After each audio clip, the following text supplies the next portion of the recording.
Bismillahirrahmanirrahim.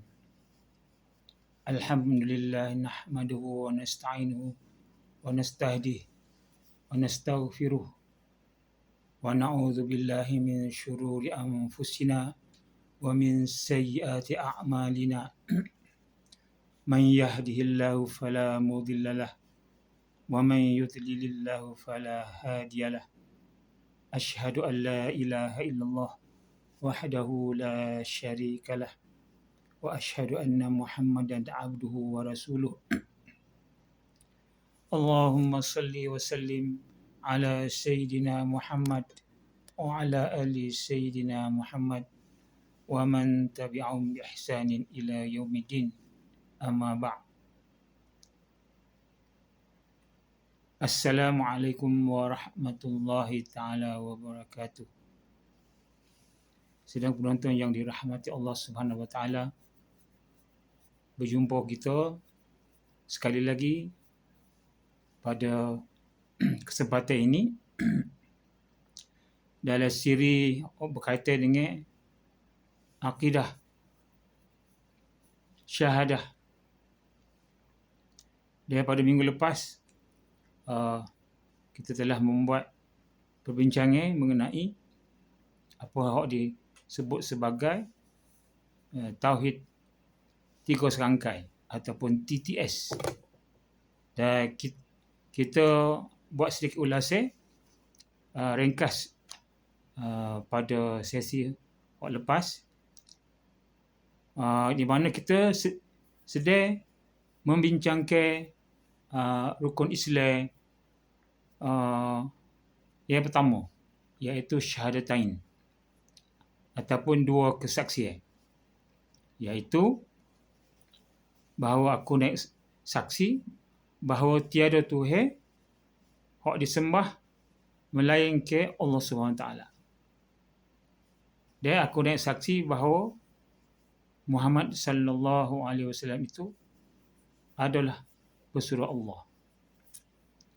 Jadi dua kesaksian ini terangkum di dalam apa yang disebut sebagai kesaksian syahadah ataupun kesaksian tauhid. Itu bahagian yang pertama.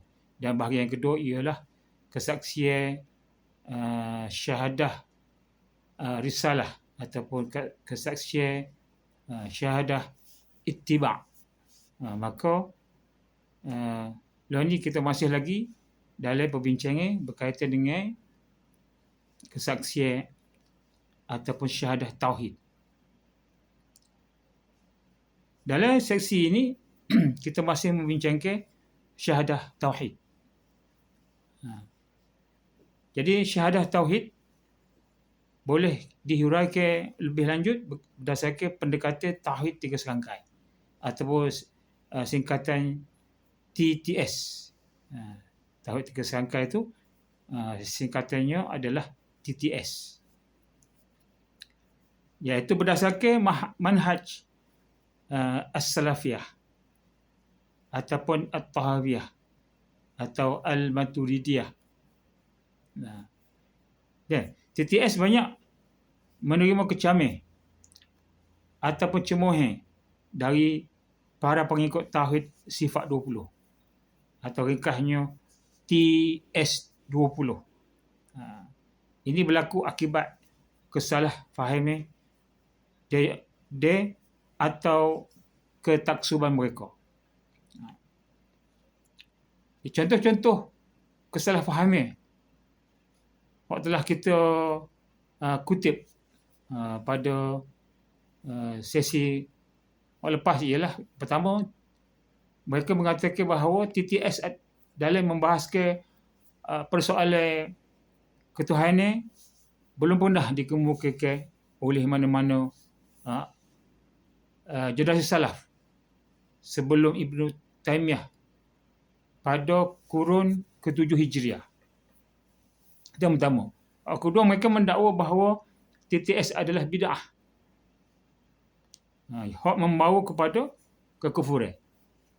Ketiga, mereka mendakwa bahawa TTS adalah ciptaan Ibnu Taimiyah dan Muhammad bin Abdul Wahab. Tauhid 3 serangkai ini diasaskan oleh Ibnu Taimiyah dan kemudian disebarkan oleh Muhammad bin Abdul Wahab. Hak mereka gelar sebagai tokoh Wahabi.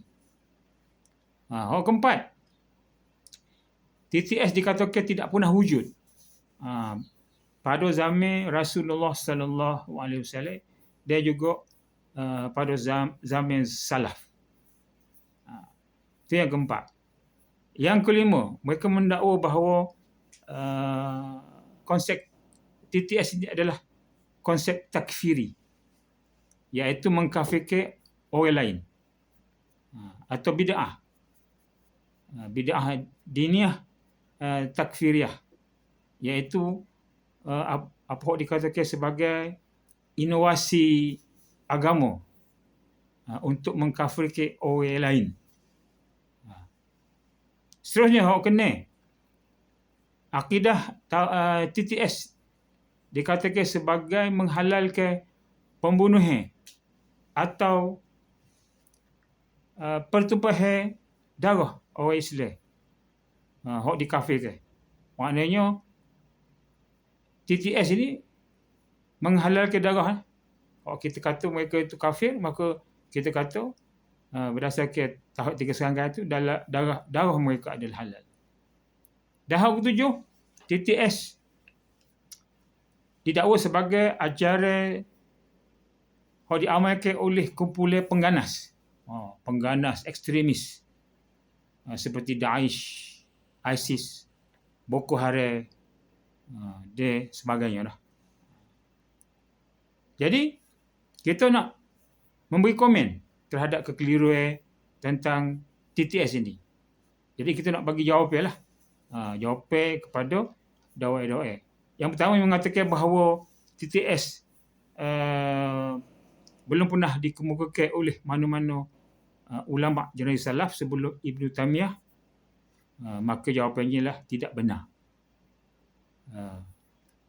Dan yang kedua, TTS adalah bid'ah hak membawa kepada kekufuran.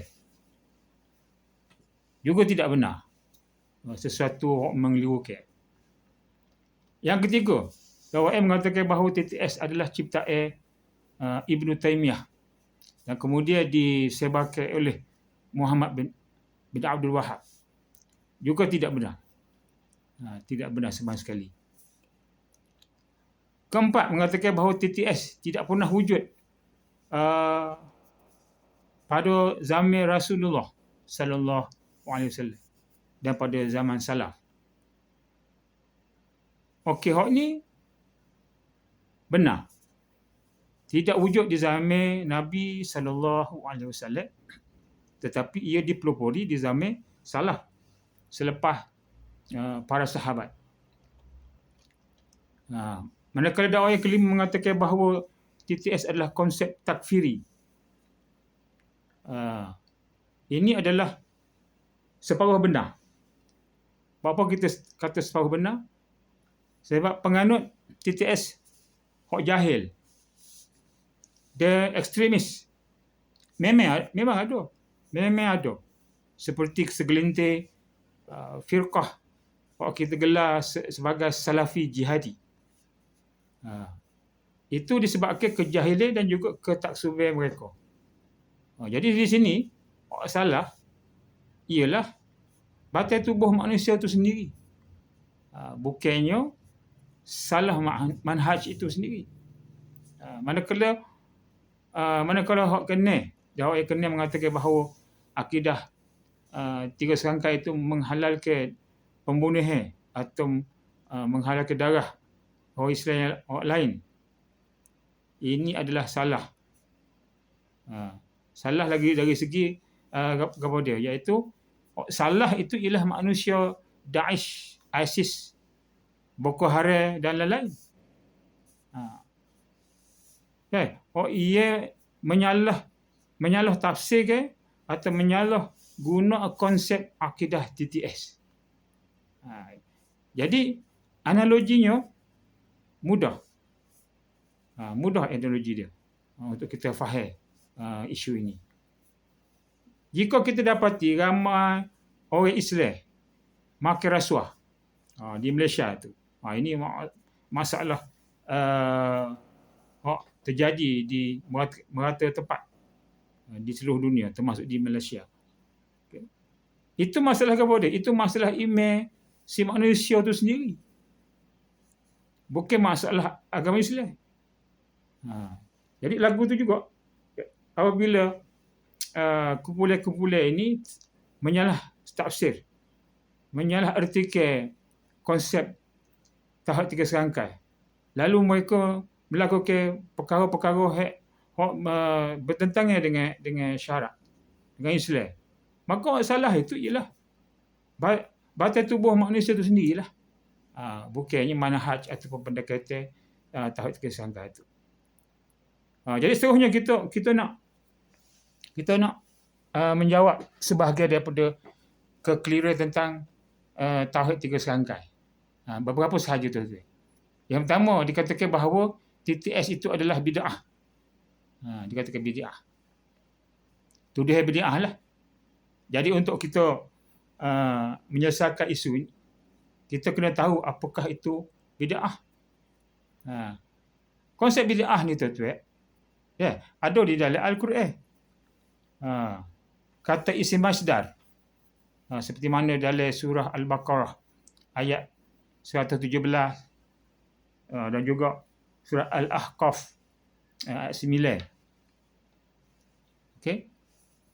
Dalam Al-Baqarah misalnya ayat 117, Allah berfirman, badi'us samawati wal ard wa idza qada amran fa innama yaqulu lahu kun fayakun. Allah jualah hak menciptakan langit dan bumi dengan segala keindahannya. Okay. Dan apabila dia berkehendak untuk menjadikan sesuatu, maka dia hanya berfirman kepadanya, jadilah engkau. Lalu jadilah ia. Seterusnya di dalam surah Al-Ahqaf ayat 9, Allah berfirman, qul ma kuntu bid'an minar rusul wa ma adri ma yaf'alu bi wala bikum in ittabi'u illa ma yuha ilayya wa ma ana illa nadhirun mubin. Katakanlah Muhammad, aku bukanlah rasul, hak pertama di antara rasul-rasul, dan tidak tahu apa akan diperbuat terhadapku dan terhadapmu. Aku hanyalah mengikuti apa hak diwahyukan kepadaku, dan aku hanyalah pemberi peringatan yang menjelaskan. Jadi kata kunci konsep bid'ah dari kedua-dua ayat di atas ialah mencipta. Mencipta. Yang pertama, tidak bersifat mengikut yang diwahyukan. Kemudian tuan-tuan yang dirahmati Allah, hadis Nabi sallallahu alaihi wasallam memberi penjelasan daripada Ummul Mukminin Aisyah radhiyallahu anha, qala Rasulullah sallallahu alaihi wasallam, man ahdatha fi amrina hadza ma laisa minhu fahuwa raddun. Ini adalah hadis rawahu Bukhari wa Muslim. Dan di dalam satu riwayat Muslim dikatakan bahawa man amila amalan laisa alaihi amruna fahuwa raddun.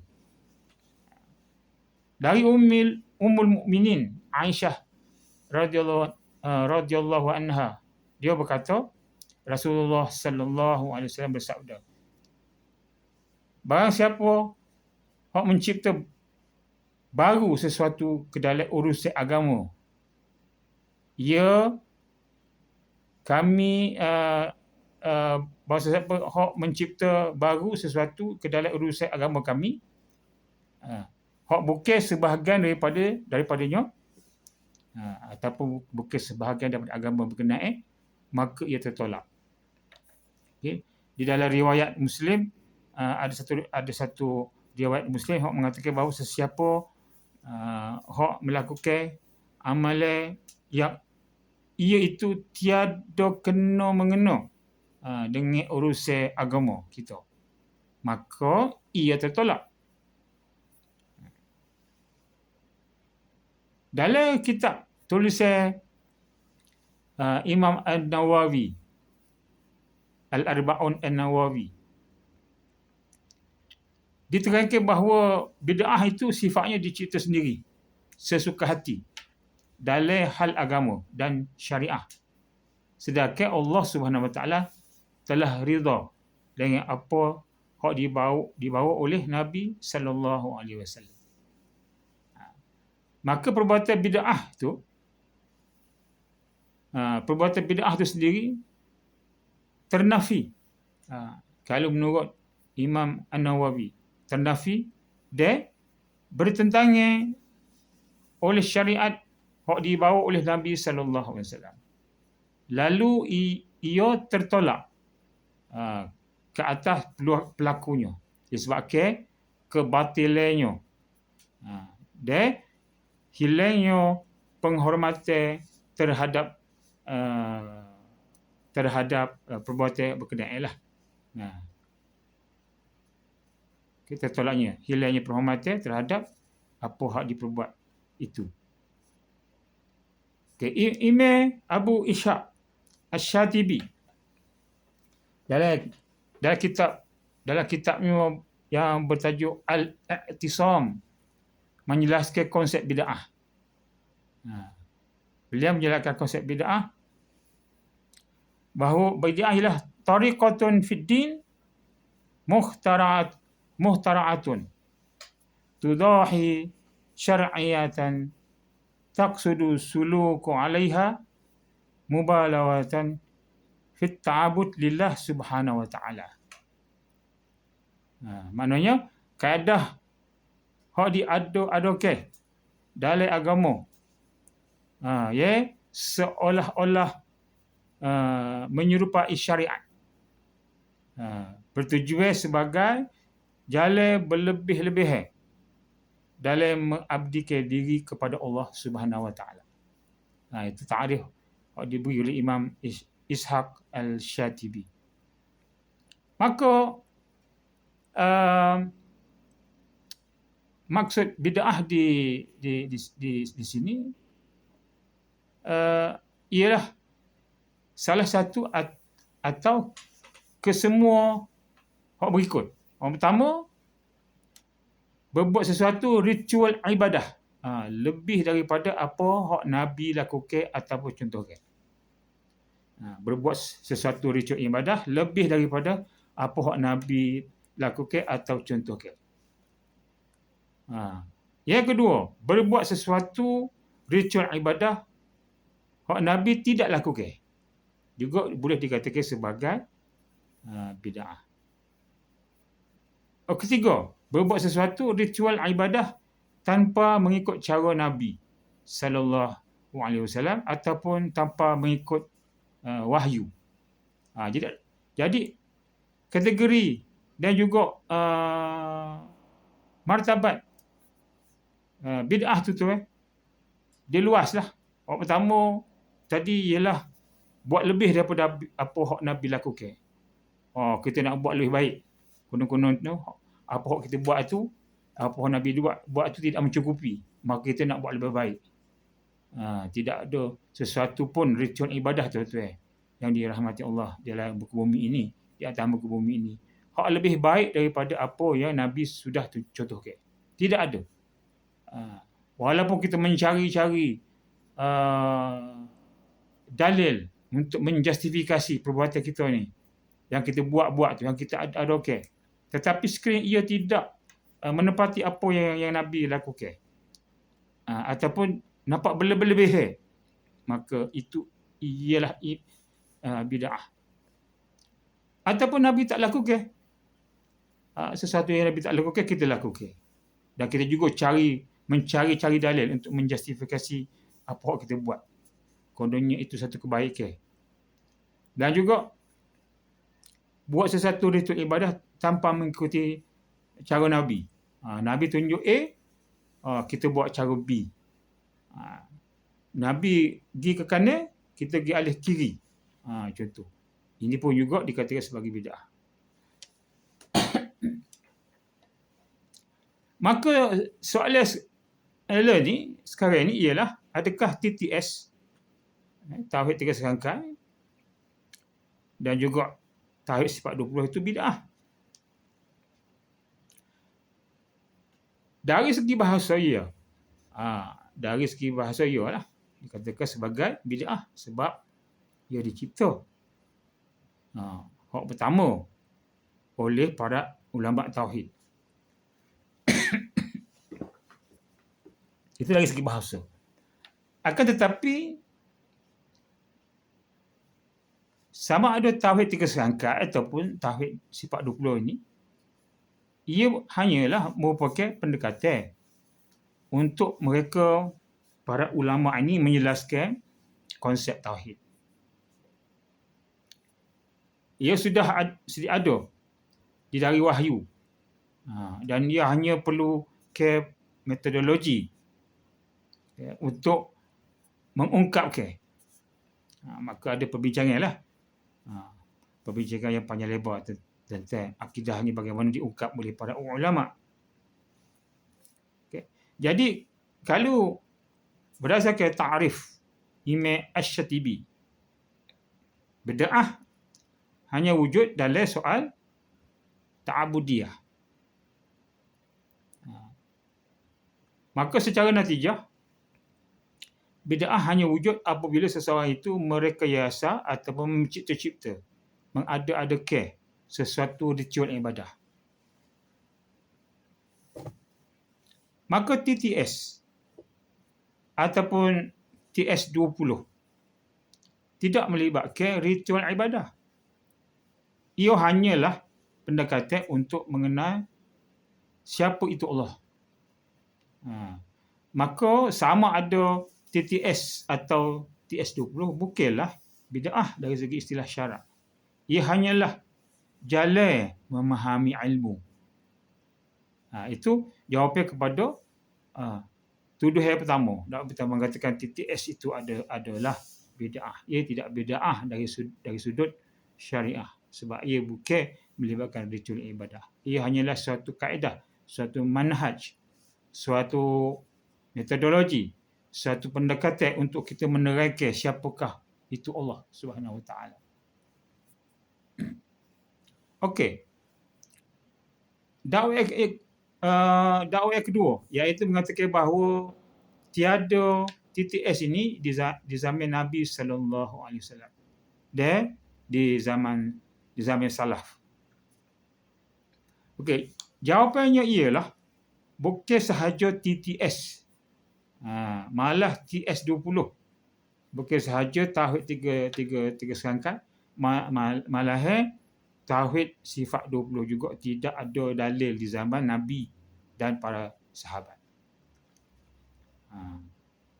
Jadi Nabi SAW tidak pernah menyebut tentang dua istilah ini semasa baginda mengajar tauhid kepada para sahabat.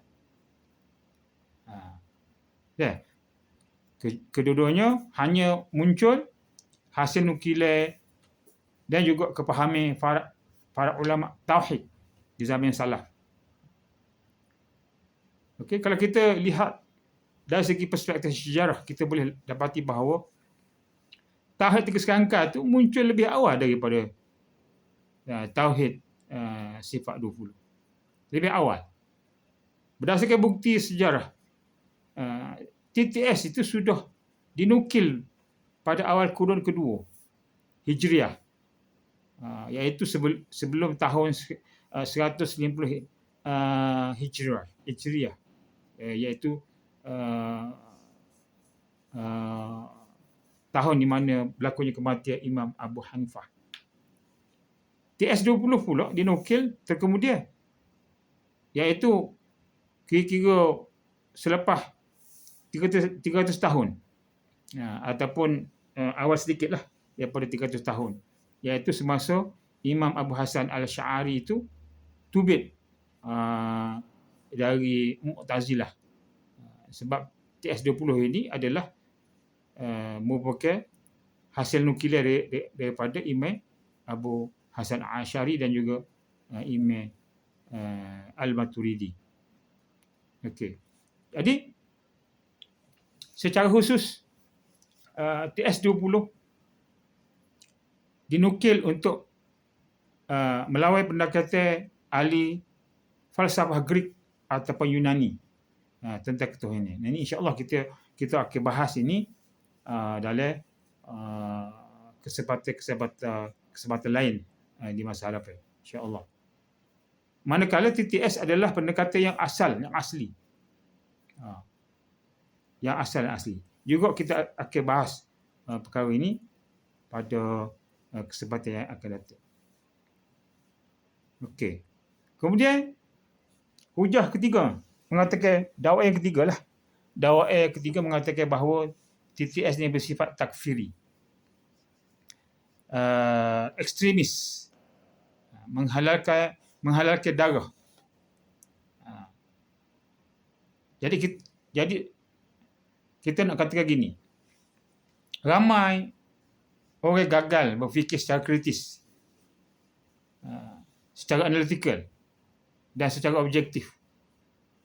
Termasuk para mufti, tuan-tuan. Kalau kita lihat, termasuk para mufti dan tuan-tuan guru dalam hal ini. Jadi analogi yang mudah ni ialah, jika ada umat Islam perangai huduh, okay? Perangai huduh, perangai tak comel, okay? Ataupun huduh akhlaknya, adakah agama Islam itu sendiri yang salah? Itu persoalan dia. Okay, contoh-contoh lain. Ramai orang Islam mengamalkan rasuah. Ramai orang Islam tidak solat. Ramai orang Islam pecah amanah. Ramai orang Islam suka berkelahi. Apa lagi? Ramai orang Islam mengaku, ramai daripada kita ni mengaku bermazhab Syafi'i. Tapi kita selalu semua kita mengadakan kenduri tahlil ni. Kenduri tahlil arwah ni. 1 hari, 3 hari, 7 hari, 40 hari, 100 hari. Okey. Sedangkan ini tak ada dalam mazhab kita. Dalam mazhab Syafi'i tak ada. Dari mana kita marinya amalan ini? Gitu. Jadi adakah salah agama Islam ataupun salah orang Islam dalam hal ini? Hak diajar oleh agama lain, hak yang kita lakukan lain. Adakah salah mazhab ataupun Imam Syafi'i dalam konsep kenduri arwah ni lah, ataupun salah orang yang bermazhab Syafi'i? Sebab mereka tak faham, mereka keliru. Okey, mereka tak mempunyai pengetahuan yang mencukupi, maka mereka melakukan sesuatu hak sebenarnya Imam Syafi'i pun tidak memberi petunjuk. Kalau kita ambil analogi hak lain, kita boleh katakan pelanduk punya fasal, mengapa juga hak kita dipersalahkan? Okay?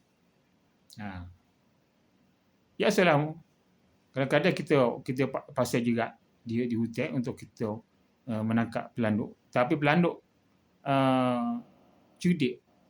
Pelanduk tu cerdik. Dia boleh menghidu adanya jerat tu. Maka jerat awak kita pasal tu tak berjaya lah. Jadi adakah kerana pelanduk awak cerdik mengelak jerat tu, maka kita kita persalahkan juga. Itu analogi yang kita kena faham lah. Okay. Jadi hak melakukan takfiri, ekstremism, membunuh orang, ialah para penganut TTS hak dungu. Kita kata dungu, kita kata berfikir sempit, kita kata salah faham, kita kata gagal bersikap terbuka, tak ada toleransi. Malah barangkali sebenarnya mereka itu adalah cetek ilmu agamanya. Mereka sebenarnya tak faham apa yang dikatakan sebagai TTS itu.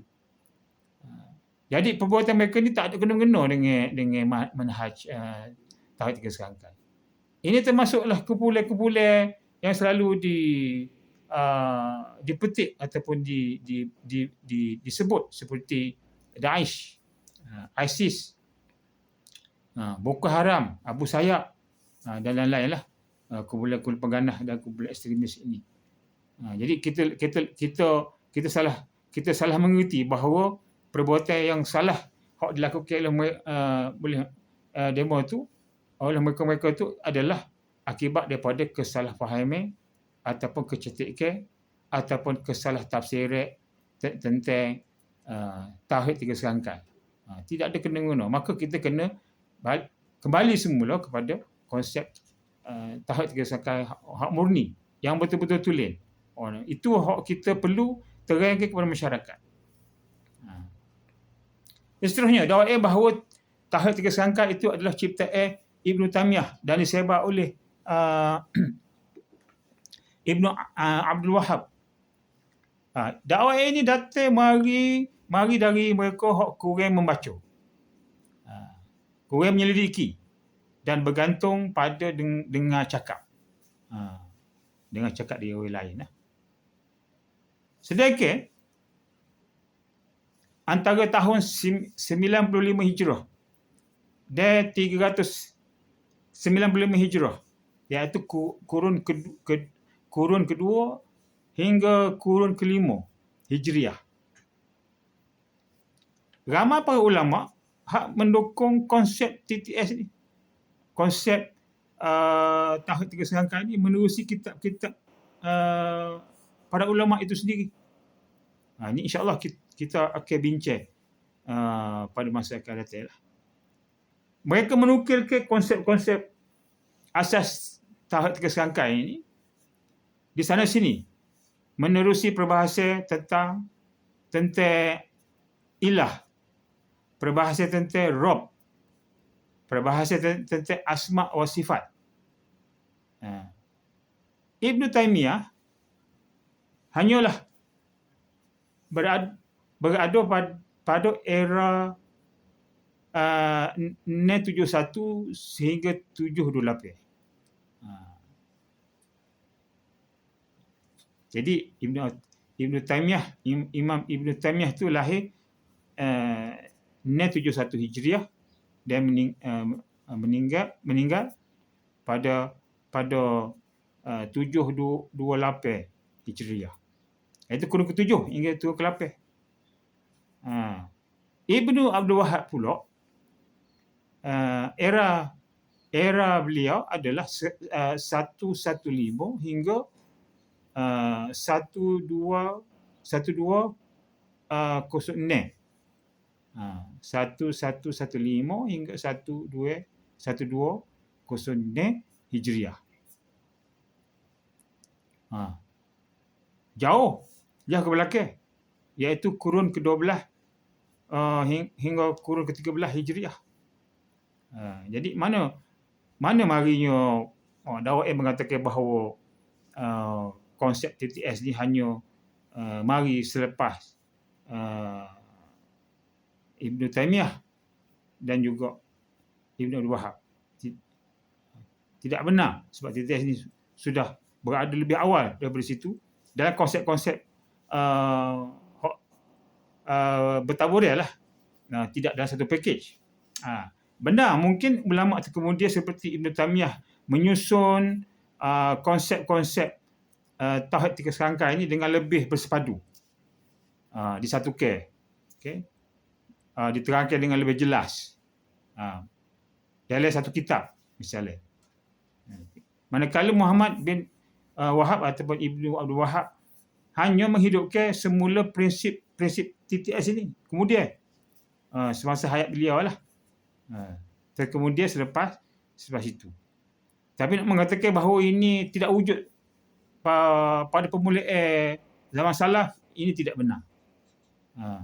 Kita kena perlu membaca, kita kena perlu menyelidiki, kita perlu membuat kajian lebih banyak untuk kita melihat konsep itu sudah wujud di sana sini, tetapi dalam keadaan yang tidak tersepadu. Okey. Walau bagaimanapun kita boleh mengakui bahawa terdapat peristiwa kekerasan berkaitan dengan pelaksanaan ajaran TTS yang pernah berlaku pada zaman Ibn Abdul Wahab. Kita kena tegaskan sekali lagi, berlakunya kekerasan ini berkaitan dengan pelaksanaan ajaran itu.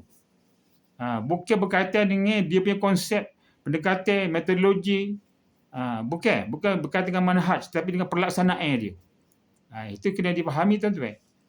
Ada banyak perbezaan yang besar di antara kaedah, prinsip dengan pelaksanaan. Ini pernah berlakulah. Sesuatu hak kita rasa satu hak malang lah. Satu yang malang di dalam sejarah kemanusiaan. Satu yang malang dalam sejarah kemanusiaan apabila berlakunya kekerasan berkaitan dengan pelaksanaan ajaran TTS oleh Muhammad Abdul Wahab. Akan tetapi kita perlu memahami latar belakang sejarah. Apa dia latar belakang sejarah? Lagu mana perkara ini berlaku? Jadi kita tidak boleh main hentam kromo mengatakan bahawa Ibn Abdul Wahab ni menggunakan TTS ni untuk melakukan keganasan, menaja keganasan. Ibn Taymiyah ni adalah orang yang bertanggungjawab mencipta konsep TTS yang menjurus kepada keganasan. Ini suatu dakwah yang amat jahat. Tidak benar. Kalau kita betul-betul jujur, maka kita naklah mengasingkan antara pendekatan tahap 3 serangkai tu dari segi konsep, dari segi idealismnya, dengan apa yang dipahami, yang dianuti dan diamalkan oleh mereka yang didakwa sebagai kumpulan-kumpulan tertentu lah yang menyalahgunakan konsep ini. Jadi insya-Allah kita berhenti setakat ini, tuan-tuan. Sebagai kesimpulan kita nak mengatakan bahawa tahap 3 serangkai ini adalah suatu manhaj, suatu pendekatan ataupun satu kaedah untuk kita membawa manusia kepada kepahaman tentang Allah Subhanahu Wa Taala, iaitu keesaan ataupun ketauhidan Allah Subhanahu Wa Taala. Dan konsep yang mudah ini ialah konsep yang dikatakan sebagai konsep ilah, konsep Rabb, konsep asma wa sifat. InsyaAllah kita akan membahas lebih lanjut tentang apakah yang dimaksudkan sebagai konsep uluhiyah, konsep rububiyah, konsep asma wa sifat dalam siri yang akan datang. Terima kasih kerana menonton rancangan ini. Saya sudahi dengan wabillahi taufiq wal hidayah. Wassalamualaikum warahmatullahi taala wabarakatuh.